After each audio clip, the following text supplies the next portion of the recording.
수험생 여러분 안녕하십니까? 부동산학 개론의 김하선입니다. 자, 이번 시간에도 배웠던 내용을 가볍게 압축 정리하는 시간을 가져보도록 하겠습니다. 자, 1번 볼까요? 자, 무엇은 평가 목적에 따라 일정 시점에서 여러 가지가 존재하나 또 무엇은 지불된 금액이므로 일정 시점에서 하나만 존재한다 라고 적혀 있죠. 이 부분은 가격이론상 가치와 가격의 어떤 의미나 또 내용상 차이점을 알고 있는가를 물어보는 부분이죠. 우리가 보통 가치 뜻을 배울 때 어떻게 배운 바가 있습니까? 가치란 대상 부동산을 보유함으로써 얻게 될 장래의 편익을 현재 가치로 환원, 만든 값이라고 배운 바가 있죠. 그래서 가치는 현재 가치로 만들었기 때문에 성격상 현재의 값이고요. 더불어 가치는 평가 목적이나 시점 관점에 따라서 여러 개가 존재할 수 있기 때문에 주관적이라고 배웠던 기억이 있으시죠. 이에 비해서 가격은 거래 당사자, 다른 말로 매도자와 매수자 간의 거래 시 실제로 지불된 금액이 가격이죠. 그러므로 실제로 지불된 금액이 가격인데 이미 금액의 지불이 완료가 됐기 때문에 성격상 과거에 해당이 되므로 가격은 과거의 값이고요. 또한 가격은 누구에게나 동일하고 일정 시점에서 하나만 존재하기 때문에 객관적이다라고 성격을 구분했던 기억이 있습니다. 따라서 1번의 첫 번째 가로는 가치고요. 두 번째는 가격이다라고 볼 수가 있겠습니다. 여기서 가치나 가격 앞에 부동산을 붙여가지고 부동산 가치, 부동산 가격이라고 해도 틀린 말은 아닐 거고요. 자, 2번 부동산 가격은 수요가 감소하더라도 즉각적으로 하락하지 않는다. 수요가 줄어도 가격이 바로 내려가지 않는다. 이것은 부동산 가격의 특성 중 하방 경직성을 의미한다 라고 보시면 되겠죠. 하방 경직성의 특성을 갖는다.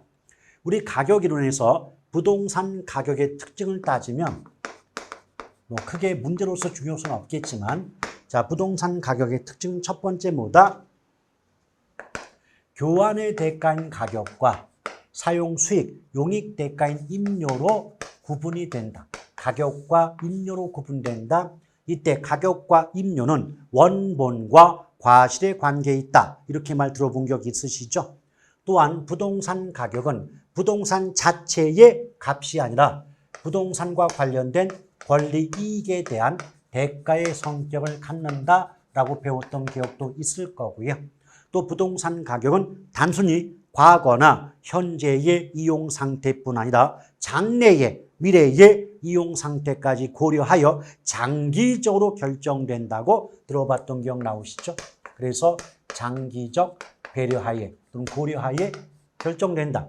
이것 이외에 부동산 가격은 물건마다 다르게 형성이 될 거고 지역마다 다르게 형성되겠죠. 그래서 부동산 가격은 개별적으로 형성이 되며 지역적으로 형성이 된다. 이런 가격 특징을 들어보았던 기억이 나실 수 있을 겁니다.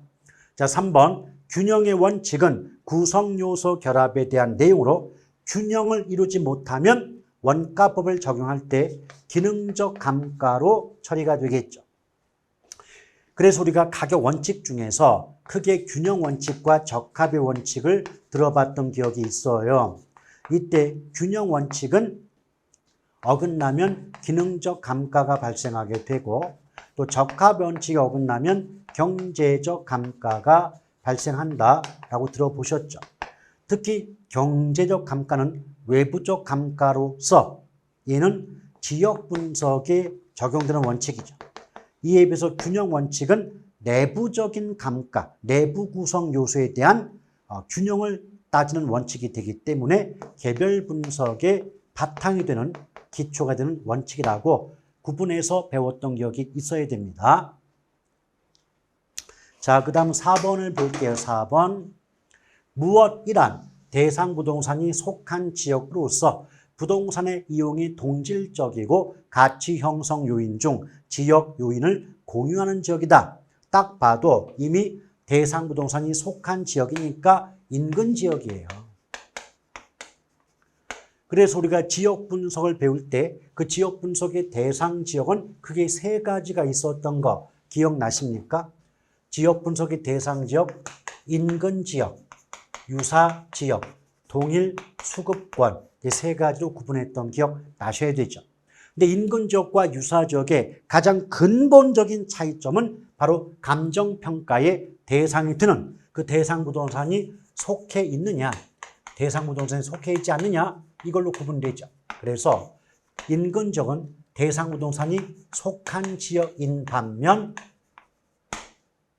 유사 지역은 대상 부동산이 속하지 아니한 지역이다. 이게 가장 큰 차이점이죠. 또한 인근 지역은 가치 형성 요인 중 지역 요인을 공유하는 지역인데 과거 기출문제에서 지역 요인 대신에 개별 요인을 집어넣는 바람에 틀렸던 문제도 있으니까 유념해 주실 필요가 있겠습니다. 또한 유사 지역은 대상 부동산이 속하지 아니하는 지역으로서 지역적 특성이 인근 지역과 유사한 지역을 우린 뭐라 그래요? 유사 지역이다라고 볼 수가 있겠고 동일 수도권은 인근 지역과 유사 지역을 모두 포함하는 가장 공간적 범위가 넓은 개념이 동일 수도권이라고 보시면 됩니다. 특히 동일 수도권의 판정 관련해 갖고 특히나 후보지나 이행지의 동일 수도권은 조심할 필요가 있죠. 자, 이행지, 후보지, 동일 수도권은 원칙과 예외가 있습니다.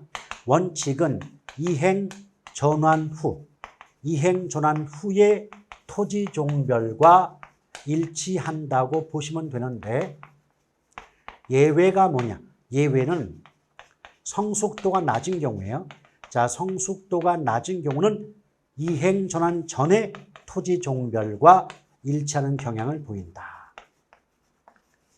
자, 다시 한번 후보지, 이행지, 동일 수도권 나왔습니다. 그럼 아무 말이 없으면 이행 전환 후라고 나와야 되고 성숙도가 낮다 이 말이 붙으면 이행 전환 전이라는 글자가 붙어야 된다. 이 차이점만 구분하신다면 어렵지 않아요. 5번 대상 물건에 대한 감정평가액은 원칙적으로 시장 가치를 기준으로 결정한다, 평가한다. 맞죠? 그래서 시장 가치 기준 원칙이 있었죠. 그런데 시장 가치의 뜻이 뭐라고 배웠습니까? 시장 가치의 의미 자체는 그 자체로 법조문이라서 정확히 기억하도록 노력하셔야 됩니다. 말이 너무 길다 보니까 쓰기는 어렵고요. 제가 읊어볼게요. 시장 가치란 감정평가의 대상이 되는 토지 등이 통상적인 시장에서 충분한 기간 거래를 위하여 공개된 후 대상 물건의 내용에 정통한 당사자 사이에서 신중하고 자발적인 거래가 있을 경우 성립될 가능성이 가장 높다고 인정되는 대상 물건의 가액을 말한다. 이것이 시장가치의 뜻이죠. 그런데 시장가치 기준 원칙이 있지만 예외가 있다. 시장가치 기준 원칙의 예외 세 가지 있죠. 첫 번째, 법령에 다른 규정이 있을 때. 두 번째, 의뢰인의 요청이 있을 때. 세 번째, 사회통념상 필요하다고 인정될 때. 자, 사회통념상 필요하다고 인정될 때 이 세 가지 경우는 시장가치 아닌 가치, 시장가치 외의 가치를 기준으로 감정평가액을 결정할 수 있다는 조항이 있습니다. 6번 기준 시점은 대상 물건의 가격 조사를 완료한 날짜가 원칙이에요. 다만 기준 시점을 미리 정했을 때는 그 날짜에 가격 조사가 가능한 경우에만 기준 시점으로 할 수 있다는 예외 조항이 있습니다. 자, 그 다음 7번 볼게요. 7번 원가법이란 대상 물건의 제조달 원가의 감가 수정을 하여 대상 물건의 가액을 구하는 감정평가 방법을 말한다. 맞죠? 그래서 그 원가법의 양대 산맥은 제조달 원가와 감가수정에 대한 학습이라고 보시면 됩니다. 또 감가수정도 우리가 그 감정평가 규칙에서 규정하고 있었죠. 자, 여기는 없지만 읊어볼게요. 감가수정이란 대상 물건의 제조달 원가에 감액하여야 할 요인이 있는 경우 물리적 감가, 기능적 감가 또는 경제적 감가 등을 고려하여 이에 해당하는 금액을 제조달 원가에서 공제하여 대상 물건의 가액을 적정화하는 작업을 말한다. 이것이 감평규칙상 감가수정의 뜻입니다. 8번 가치 형성 요인이란 대상 물건의 경제적 가치.